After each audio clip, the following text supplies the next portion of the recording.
सुप्रभात आप सभी को। जय माता रानी। आज हम पुनः उपस्थित हुए हैं। विषय है राशि एवं भाव से जाने शरीर के अंगों का प्रभाव। किस भाव में किस राशि का किस अंग पर अधिकार होता है। समस्त कुंडली के भावों को काल पुरुष का स्वरूप मानकर विचार करना चाहिए। काल पुरुष की कुंडली में जैसा कि ये जो प्रथम भाव है इसे हम तन भाव कहते हैं और इस तन माने शरीर होता है और शरीर का जो अंग है वह प्रथम भाव में प्रथम अंक 1 इसका अधिकार सिर का रहता है और सिर जो कि एक मेष राशि का अधिकार रखता है। जैसा कि काल पुरुष कुंडली आप लोग सभी सुनते आए हैं कि 1, 2, 3, 4, 5, 6, 7, 8, 9, 10, 11 और 12 इस प्रकार की जो काल पुरुष की कुंडली होती है और इसमें इन भाव इन राशि इन अंगों के हिसाब से जब ग्रह बैठते हैं तो वह फल शुभ फल देता है और उसका प्रभाव अति उत्तम होता है। आइए हम सभी भाव राशि राशिस लग्न लग्नेश सब कुछ कहीं न कहीं जानते हैं। यह भी एक सहज विषय है, सरल विषय है, किंतु जब तक ये बातें हमारे मस्तिष्क में नहीं होती हैं तब तक हमें ग्रहों का अनुमान, ग्रहों के अंश, ग्रहों का प्रभाव, शुभ और अशुभ का पता लगाना अत्यंत ही कठिन होता है। आइए देखते हैं आज हम लोग इस विषय के अंतर्गत अंगों का अध्ययन करेंगे और उस अंगों पर कौन सी राशि का प्रभाव होता है। तो सिर पर मेष का देखिए, मेष और मेष राशि का जो राशि है वो मंगल है। तो ये सिर में जैसे मान लीजिए मैं उदाहरण देता हूँ कि ये सिर अगर यहाँ कर्क 4 गिनती लिखी होती तो यहाँ पर चंद्रमा का आधिपत्य हो जाता और चंद्रमा के स्वभाव के अनुकूल ही परिणाम बताया जाता।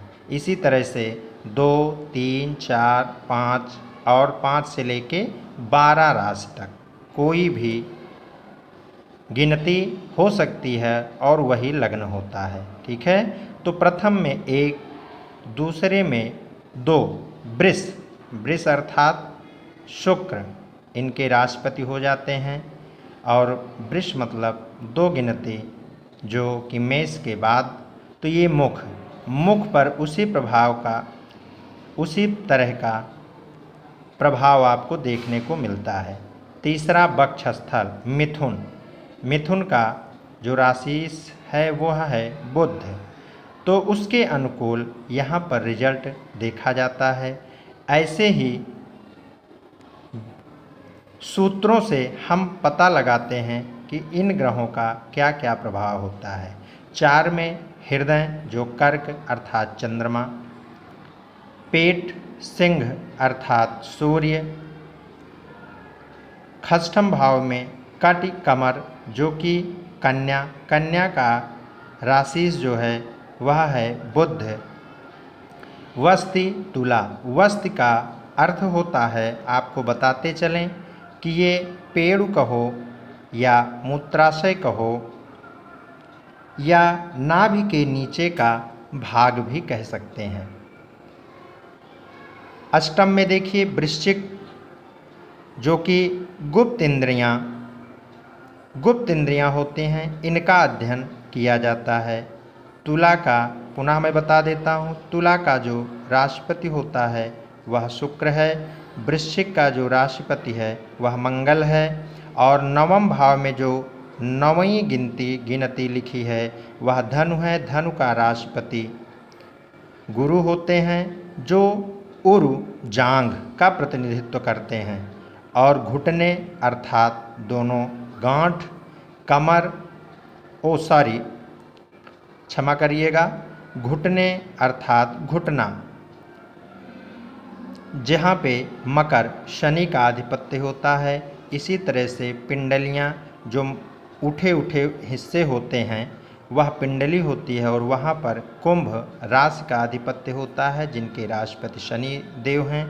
और अंत में हम देखते हैं 12वां जो स्थान है वो पैर का है। पैर में जो जैसे जिसको हम पोंगा के नाम से भी जानते हैं या वैज्ञानिक शब्दावली में रेडियो अल्ना नाम से जानते हैं, उसके नीचे का हिस्सा जहाँ पौली जो जोड़ होता है वहाँ पर मीन राशि का आधिपत्य होता है जिसके राशिपति बृहस्पति देव होते हैं। तो इसी प्रकार से हम समस्त अंगों के प्रभाव को, ग्रहों के माध्यम से रोग को, स्वभाव को हम जानते हैं और विचार करते हैं। पुनः देखिए नीचे लिखा है कि नाभि से लिंग मूल तक एक रेखा खींची जाए। जैसे हमने आपको बताया कि पेड़ू या मूत्राशय या नाभि के नीचे का भाग होता है, तो उसको जानने के लिए एक सूत्र है कि नाभि से लिंग मूल तक एक रेखा खींची जाए और उस रेखा को 2 भागों में बांटा जाए। तो नीचे वाला एक भाग वस्ति अर्थात नाभि के नीचे का भाग या पेड़ू कहलाता है। अब हम पुनः इसी को इस प्रकार से जान लेते हैं। देखिए जानकारी होती है और जानकारी को जितने भी सहज भाव से जाना जाए, जितने ही सरल ढंग से जाना जाए, वही ज्ञान है। देखिए हम अगर एक छोटा सा आपको उदाहरण दें तो हमारे ऋषि मुनियों ने 3 प्रकार के तीन प्रकार का जो मस्तिष्क होता है या ज्ञान होता है कि वह प्रतिभा जो ईश्वरीय प्रदत्त होता है, व्युत्पत्ति जिन्हें हम शास्त्र और पुराणों को या धार्मिक या अन्य स्रोतों से मिलता है तो उसका अध्ययन करके सीखते हैं, और तीसरा होता है अभ्यास से। तो ये अलग अलग कैटेगरी है। अलग अलग विद्वज्जन इस चैनल को देख रहे होंगे तो सबके पास अलग अलग विवेक, अलग अलग चिंतन, अलग अलग प्रकार के निष्कर्ष होते हैं, किंतु जो सूत्र है वह सूत्र सर्वथा सत्य निष्ठ और कहीं न कहीं प्रायोगिक स्तर पे सिद्ध होते हैं। तो यह भी मैं अपने मन से नहीं बता रहा हूँ, ये भी किसी पुस्तक से ही उदाहरण लिया गया है। आप लोगों के कमेंट द्वारा यदि आवश्यकता होगी तो मैं किस पुस्तक से विचार किया हूँ, यहाँ पर किस पुस्तक के स्रोत से हमने लिया है वो भी आपको मैं बतला दूँगा। जैसे प्रथम भाव में हमने लिखा था, ये देखिए प्रथम भाव मेष सिर, तो इसके राशि जो होते हैं वो मंगल होते हैं। तो सिर पर मेष का, द्वितीय भाव मुख वृष का, तृतीय भाव वक्षस्थल मिथुन का, चतुर्थ भाग हृदय कर्क का, पंचम भाव पेट का अर्थात सिंह, षष्ठम में कटि अर्थात कन्या, सप्तम में वस्ति अर्थात नाड़ी पेड़ु तुला अर्थात शुक्र का, अष्टम में लिंग वृश्चिक का, नवम में उरु जांघ धनु का, दसम में घुटने मकर अर्थात शनि का, एकादश पिंडलियाँ अर्थात कुंभ शनि का, द्वादश पैर अर्थात मीन गुरु का। तो छोटे से वीडियो के तहत हमने आज आप तक ये एक महत्वपूर्ण और विचारणीय तथ्य आप तक पहुंचाने का सार्थक प्रयास है। आप सभी को पसंद आता है तो लाइक करें, शेयर करें, सब्सक्राइब करें। जय माता रानी।